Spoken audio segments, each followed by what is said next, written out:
behind it. Like, I really had a feeling that they were going to pull a case of Spider-Man 3-itis, have two different villains and, like, do something. Harvey Dent was the core of the movie. He was awesome. His character was my favorite character in the movie. Ledger, you know, we don't need to say anything about Ledger. Ledger's performance was haunting. All right, one thing about the movie, you know, the hype. Obviously, the hype is so much out of control. It transcended the hype, but not in the way that the critics are saying. The critics are applauding it as you know, Heath Ledger stealing the show with his not at all. Not at all. No, He was fabulous in it, but not at all. He's incredible. It is incredible, as incredible as they say it is. But it's not. It is not the element that takes this movie to the level that it is. His performance is just a piece of that greatness. The situations of the movie, the writing, Harvey Dent no one's giving Aaron Eckhart any credit. How awesome was he in this movie? Yeah, as Harvey Dent. Well, the whole entire the movie at its core, the story element that drives, you know, the vehicle that drives the plot in The Dark Knight is Harvey Dent. Like, it is ultimately a tragedy about the rise and fall of Harvey Dent. That's why I only saw it once. I choked up in tears at the end when he, spoiler, obviously the world has seen it by now. Spoiler. If you are one of the 3 people who has not seen this movie in America. Press stop on this episode now. Yeah. Anyways, but at the end though, when Batman is going and, you know, saying that, like, he's fighting himself now, how he's going, and just that awesome cut to black, like, they're making such a big budget. They made a film in a big blockbuster season. That's why I saw it as. Even Tim told me before I saw it that. And one thing that really bothers me is some of the reviews. There have been a couple of negative reviews about The Dark Knight. Yeah. Over pretentious. People are, you know. Not even that. The recurring argument that I keep seeing is that it's not enough summer fun. Well, excuse me, critics. I apologize. I'm speaking as Christopher Nolan here. I apologize if I'm not giving you the normal popcorn blockbuster, like. I'm sorry. I'm sorry. This man in Iron Metal can't fly to Afghanistan, blow something up, and then come back on his basically jets. What they wanted by saying that they wanted more wholesome summer fun. What does that mean? Over the top. That means they want bad humor, more like naked women, and and like more pointless battle scenes, and that's just not, you know. Transformers was last summer, critics. I'm sorry. Yeah, but that was awesome. That was like, you know, complete summer fun, just candy-coated blockbuster meaninglessness. The Dark Knight is, you know, just it is much more than a superhero movie, which is bound to be considered as. It was #1 on IMDb for the past 5 weeks. It just went to 3. I don't know how, but that 250 doesn't even count. Okay, negatives. There are negatives about the movie. It's not flawless, not completely.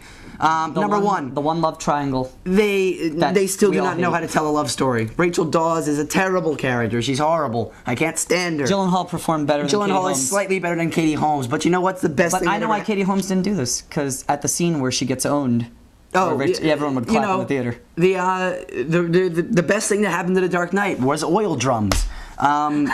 It's true.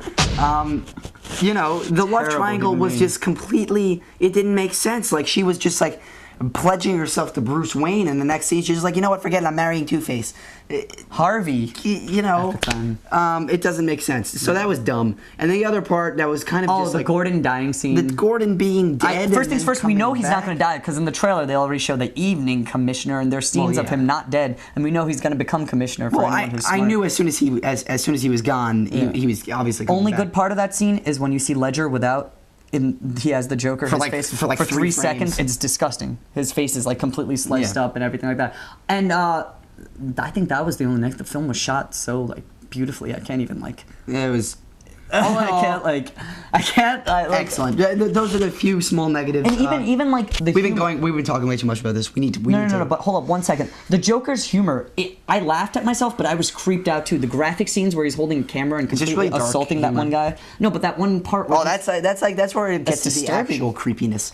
Like, why, you know, because that's playing on the fears of the YouTube and, you know, internet generation with these videos that are sent by, you know, terrorist organizations. That's what it's, you know, aiming to trigger memories of. So that's why the pencil trick thing was hilarious and disturbing at the same time, and the whole entire thing where he's in the hospital, just he was dressed up as the woman nurse, just the things that he does, the way Joker the thing about this Joker that was different from, I guess, Jack Nicholson's they're two different characters. Yeah, they're two different characters. This one looks like some crazy guy like going out on the street, don't even know what he did, when Jack Nicholson was just like, he stole my balloons basically. Yes. Oh, there's that thunder again. Anyways, what I was saying, Dark Knight, Excellent. Not only the best superhero ever made, but one of the best action movies I've ever seen. And that they flipped an actual legitimate truck over, used less CGI. You talk about the political commentary in it with the cell phones. It's pretty self-explanatory, you know. Bush wiretapping, Morgan Freeman being the anti-Bush, shutting the thing down, blowing it up. That's the man, sticking it to the man. Anyways, that is The Dark Knight. Excellent. If you haven't seen it yet, please definitely go and check it out. If you haven't seen Chris Nolan's other film, Memento, which he doesn't like because he saw it at a bad time, very well done film. True. It's overrated. If you haven't seen The Prestige, definitely go see that. That's a good Chris Nolan film. Upcoming movies to look forward to, because we won't be able to talk to you about them because most likely we'll never be doing this again, which is sad. Cry! Right now. Tell them what college you're going to. Oh, I'm going to Vassar College. I'm going to college. It's going to be good. Elon University, North Carolina. You're in New York, so you're going to be by, like, all those arts peoples, right? Art people. Anyways, what's coming up? Okay, things to look out for. Watchmen, the best comic book ever made, now in comic book form. The trailer was very watch good. That trailer. It was like a 3-minute trailer, but it was awesome. It like has all like the awesome footage you want. And Zack Snyder from 300 is doing that. I know he. I was disappointed. I was like wary about that, but seeing this trailer, seeing the production things that is going on with him. Definitely looking forward to that. The follow-up to No Country for Old Men, the Coen brothers, is Burn After Reading, starring Brad Pitt and Frances McDormand from Fargo. Hopefully that'll be good. That's their take at comedy again. George Clooney's in it too. It looks just like a Coen brothers having fun. The next James Bond movie is called Quantum of Solace, which is a really stupid title, but you know what? The trailer looks cool. Yeah, well, it was entertaining last time, but you know, whatever. Of course, Harry Potter and the Half-Blood Prince. The trailer is very dark. Half-Blood Prince. The trailer's. I like the trailer a lot. It very looks dark. like it's taking it in a very stylistic direction. A dark way. I was terrified by the trailer at times. Not the 15-second IMAX trailer, where it just shows the title. Harry Potter. Right now. And then, of course, one to look forward to in the very future. Guillermo del Toro's. The announcement that Guillermo del Toro will, in fact, be directing The Hobbits. 2 movies. Yeah, The Hobbits. Because there's going to be a part 1 and a part 2. That's more... I think Guillermo del Toro is the perfect director because, 1, The Hobbit is more of a kid, you know, more fantastical. Were they thinking about casting as The Hobbit? It's going to be... hopefully, it's the same cast. Hopefully, Ian Holm stays as Bilbo. Ian McKellen stays as Gandalf.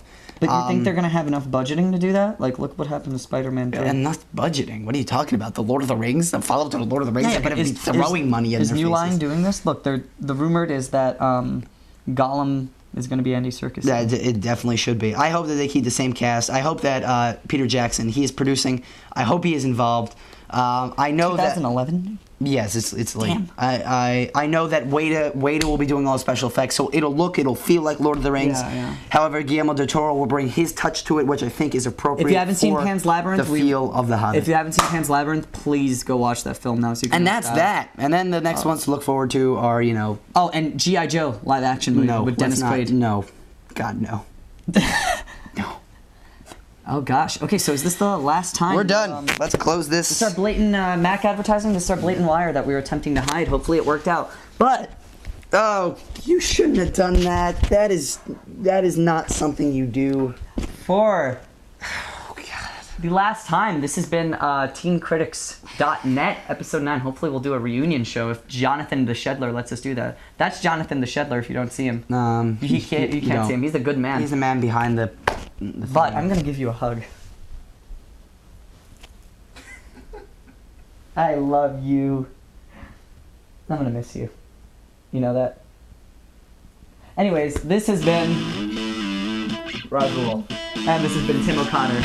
And you just watched TeenCritics.net. And I have to say it, because I haven't said it in a year. What? You stay classy, Planet Internet. Did that hit the camera that time? Okay, this. You should have let me use my baseball skills because I have those. You're a white man, obviously you have to do.